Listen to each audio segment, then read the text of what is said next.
Good morning, सबको जय मसीह। प्रभु यीशु आप सभी को आशीष दे। तो आज का विषय है, आइए हम वचन से देखते हैं। प्रभु यीशु कुबड़ी स्त्री को चंगा करता है।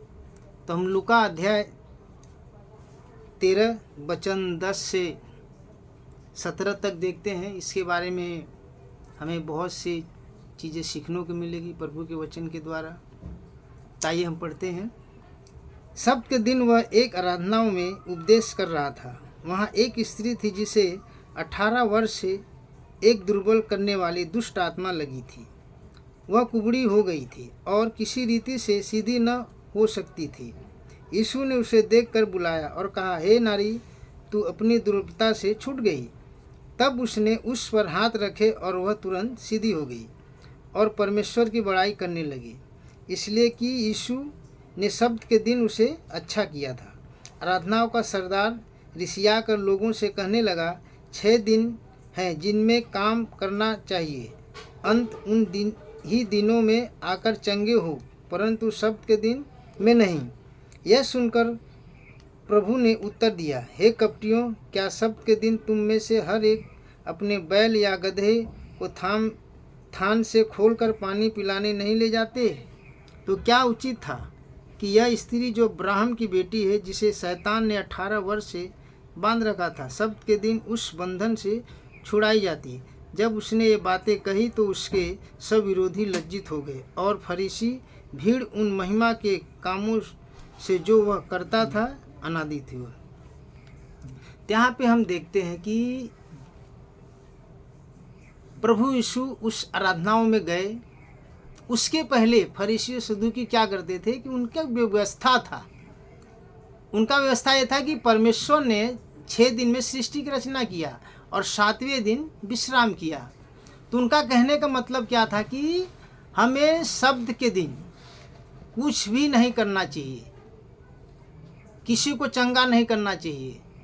अब सोचिए कि वो स्त्री 18 वर्ष से, कितना, 18 वर्ष से उस आराधनाओं में जाती थी, लेकिन उसे कोई नहीं बता सका प्रभु यीशु के बारे में सुसमाचार कि प्रभु लोगों को चंगा करता है। लेकिन और क्या करते फरीसी की, वो उनकी व्यवस्था थी कि हमारी व्यवस्था ये है कि 6 दिन काम करो, 7वें दिन विश्राम करो, उसके बीच में कोई चीज़ मत करो। लेकिन प्रभु यीशु ने यहाँ जवाब क्या दिया उन लोग को कि क्या अगर तुम्हारा बैल या गदहा प्यासा हो तो क्या तुम उसे सब्त के दिन में पानी नहीं पिलाओगे? ये चीज़ सुन के जो सरदार था वहाँ का, वो रिसिया गया और लोग सुनने लगे, बोलने लगे। लोगों ने विश्वास किया। वो स्त्री जिसको 18 वर्ष से वो दुष्ट आत्मा जो उसके अंदर था, उससे क्या हो गई, बरी हो गई। लेकिन 18 वर्ष से वो आ रही थी मंदिर में। जैसे कि हम सभाओं में जाते हैं, तो मेरा कहने का मतलब ये है कि अगर हमारे जीवन में चाहे कितनी भी कठिनाइयाँ हो, कितनी भी समस्या हो, हमें निराश नहीं होना है। हमें क्या करना है? हमें प्रभु के भवन में जाना है।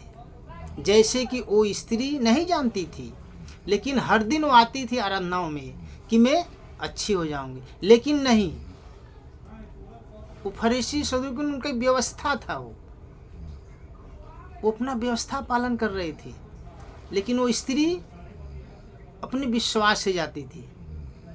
लेकिन उस वर्तमान में प्रभु यीशु आप आए उस मंदिर में।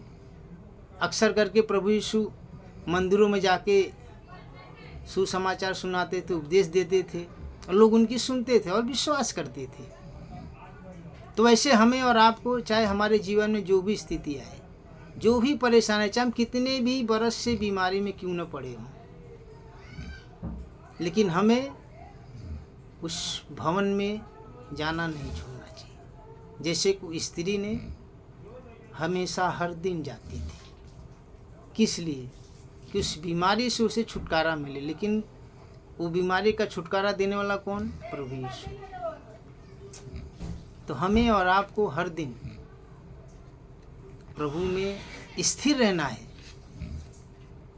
बने रहना है, संगति करना है, वचन पढ़ना है, तो हम और आप उस स्त्री के जरिए कुछ सीख सकते हैं, चल सकते हैं, अपने जीवन में लागू कर सकते हैं। कि जैसे कोई स्त्री ने 18 वर्ष से अपने जीवन में हर चीज़ सही, लेकिन वो आराधनाओं में जाना, उस मंदिर में जाना नहीं छोड़ी। तो आइए हम प्रार्थना करते हैं।